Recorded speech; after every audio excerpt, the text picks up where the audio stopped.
पिछले लेक्चर को हम कंटिन्यू करते हुए बीएससी पार्ट 1 के यूनिट 2 में पेपर 1 के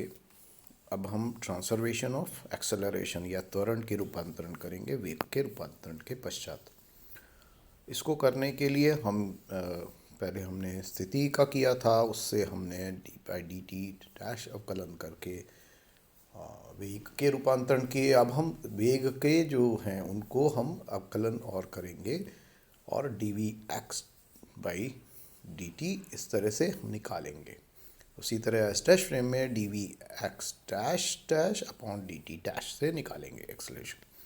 तो इसके लिए हम ये मानते हैं कि जो पॉइंट हमारा बिंदु है, क्योंकि प्रेक्षक जो है वो अपनी क्लॉक मिलाते हैं जब कोई भी हमें प्रोसेस शुरू करना होता है, तो ओ और ओ डैश पर जो पॉइंट ऑफ कंपैरिजन है हमारा, जहाँ पे तुलना कर रहे हैं, मान लीजिए कि जो कण है वो अभी स्थिर अवस्था में था, is at rest. S dash frame में जब हमें ये लिखना है एक्सेलरेशन के लिए, वो a dash x dash coordinates x dash y dash z dash है, तो उसका जो मान है ए डैश वो d we x dash dash upon D T dash लिखेंगे। और इसको इस तरह से लिख सकते हैं, d we x dash dash upon D T by D T dash. अब d we x dash dash upon D t पहले कैलकुलेट कर लें। डी वी एक्स जो इक्वेशन है वो वेलोसिटी की, वो है आपके v x minus v upon one one v x upon सी स्क्वायर। तो उससे कैलकुलेट कर लें तो d x upon D t और one minus we x upon C square minus we x minus v one minus v by C square d we x upon D t, इसको अवकलन करना है, और one minus we x upon denominator वाला। अब क्योंकि D T dash upon D T जो है one minus we x upon C square under root divide by under root one minus we square by C square होता है, तो यहाँ पे अब हमारे लिए ए डैश एक्स डैश का मान जो है वो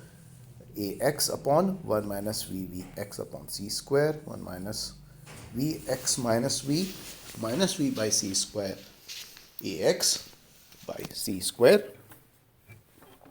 upon one minus we x upon C square under root of one minus we square by C square by one minus we x upon C square, या a dash x dash is equal to a x under root one minus we square by C square one minus we x upon C square का whole square. और ये bracket में जो terms हैं उसके अंदर, क्योंकि ये हमने कॉमन टर्म ले लिए, तो one plus we x upon C square one divide by one minus we x upon C square minus v by square by C square one minus we x upon C square. ये quantity हमारे पास बचेंगी। इसको further solve कर लें तो a dash x dash is equal to a x under root one minus we square by C square, और इसके अंदर एक और term one minus we x upon C square को भी बाहर निकाल लें तो क्यूब हो जाएगा ये, और बाकी जो टर्म्स हैं one minus we x upon C square बचेगी, फिर एक टर्म बचेगी plus we x upon C square minus we square by C square. ये टर्म्स हमारे पास अब इसके अंदर बचेंगी। तो ये इसको सॉल्व करने पर, अब फर्दर सॉल्व कर लें तो a x under root one minus we square by C square, और ये 3/2 की पावर हो जाएगी, और क्योंकि इधर से कुछ टर्म्स अगर ब्रैकेट में देखें तो ये कैंसिल आउट हो रही हैं, तो अंदर जो बचेगा वन माइनस वी स्क्वायर है तो क्यूब हो गया, क्यूब बाई मतलब 3/2 पावर, और डिनोमिनेटर में one minus we x upon C square जो है क्यूब के साथ पावर में रहेगा। तो ये हमारी पहला रूपांतरण है जो कि एक्स एस डैश फ्रेम में एक्स दिशा में त्वरण का रूपांतरण समीकरण देगा। और जब ओ डैश के सापेक्ष है तो मान लीजिए वो अगर रेस्ट में है तो कण, और रिलेटिव सापेक्ष गति तो स्मॉल वी है, तो v dash x dash is zero और v x is equal to v रहे, तो इस केस में जो है वो ये एक विमीय के लिए ए डैश एक्स डैश जो है वो a x upon one minus we square by C square 3/2 से होगा। तो यहाँ पे क्यूब की पावर आ रही है नीचे,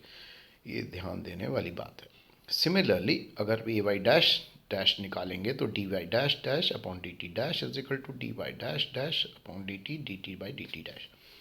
और ए वाई अंडर रूट, तो अब इनकी वैल्यूज़ रख दें। जैसा कि वी वाई की वैल्यू थी तो वो आ जाएगा आपके डी वाई डैश डैश से a y under root 1 minus we square by C square upon 1 minus v v x upon C square plus b d b x upon D T by C square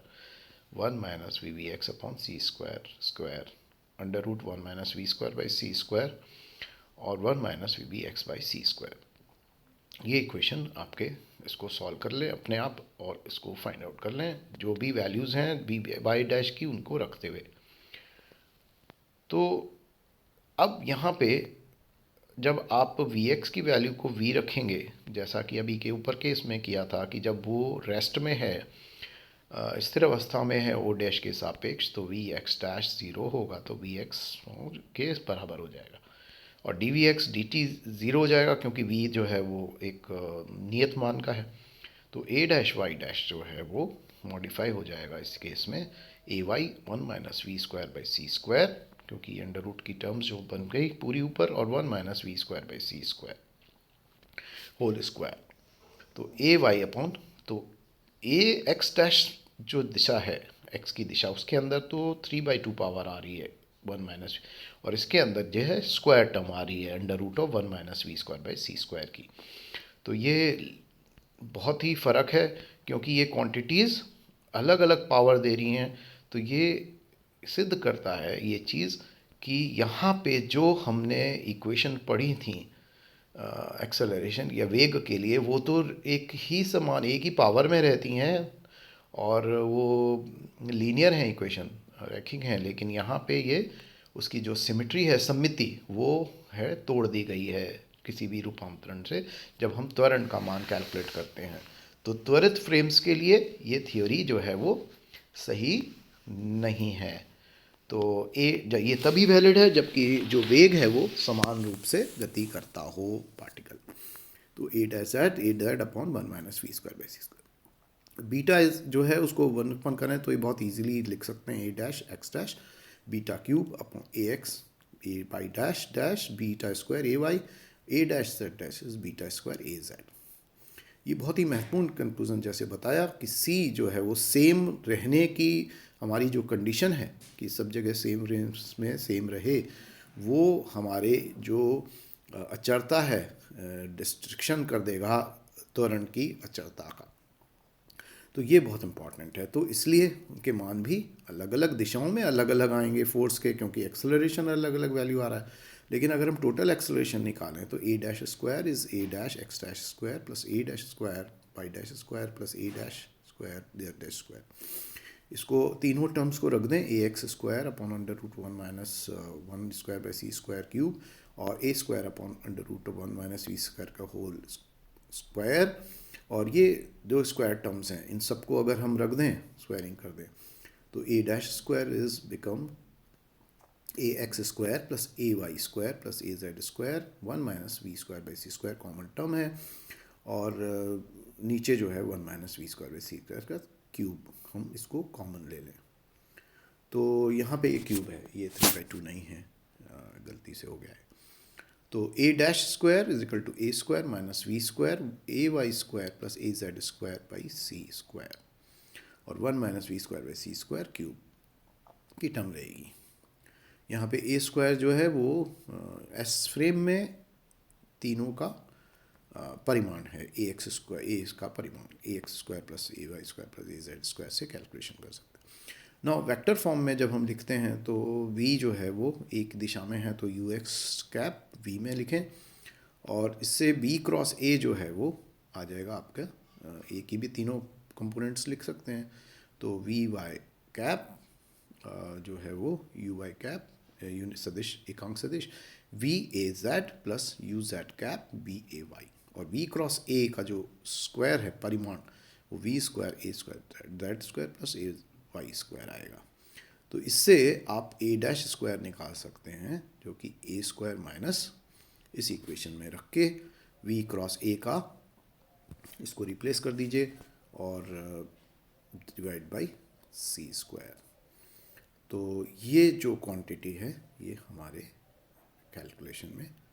हो जाएगी। और इस case में जब ए parallel है we के तो we cross A zero होगा, तो ए डैश जो है वो इसमें डिनोमिनेटर और रह गया है, इसको और लिख लीजिए, it is 1 minus we square by C square का 3/2। तो a dash will become a upon 1 minus we square by C square 3/2, और ए एक्स डैश इसमें अगर परपेंडिकुलर है तो हमारा जो केस है उसके अंदर ये a upon 1 minus we square by C square आ जाएगा। तो ये अब हमारा समाप्त हो गए। अब हम लंबाई संकुचन और टाइम डायलेशन, समय अंतराल का नेक्स्ट लेक्चर्स में